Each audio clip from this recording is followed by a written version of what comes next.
ಗದಗ ಜಿಲ್ಲೆ ರೋಣ ತಾಲೂಕು ಅಬ್ಬಿಗಿರಿ ಗ್ರಾಮದಲ್ಲಿ ಭೂಮಿ ಪೂಜಾ ಕಾರ್ಯಕ್ರಮವನ್ನು ನಿರ್ವಹಿಸಿದ ಶಾಸಕರಾದ ಶ್ರೀ ಜಿಎಸ್ ಪಾಟೀಲ್.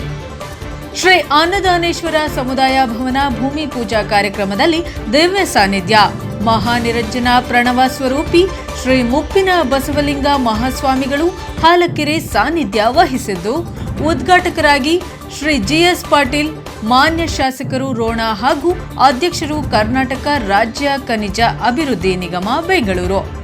2025-26ನೇ ಸಾಲಿನ ಮುಖ್ಯಮಂತ್ರಿಗಳ ಮೂಲಸೌಕರ್ಯ ಅಭಿವೃದ್ಧಿ ಯೋಜನೆಯ ಅಡಿ ಅಬ್ಬಿಗೇರಿ ಗ್ರಾಮದ ಅನ್ನದಾನೇಶ್ವರ ಸಮುದಾಯ ಭವನ ನಿರ್ಮಾಣ ಕಾಮಗಾರಿ ಅಂದಾಜು ಮೊತ್ತ 25 ಲಕ್ಷ ರುಗಳು ಮಂಜೂರಾತಿಯನ್ನ ನೀಡಿದ್ದು, ಅದರ ಭೂಮಿ ಪೂಜಾ ಕಾರ್ಯಕ್ರಮವನ್ನು ನೆರವೇರಿಸಲಾಯಿತು.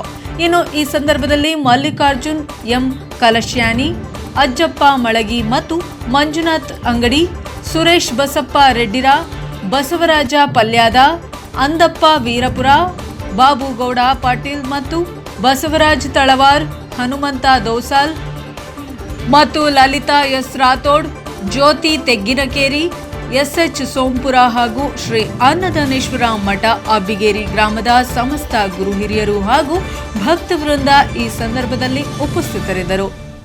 ವರದಿ ರುದ್ರಪ್ಪ ಹೆಬ್ಬಳಿ ರೋಣ, ಪ್ರಜಾಪವರ್ ನ್ಯೂಸ್.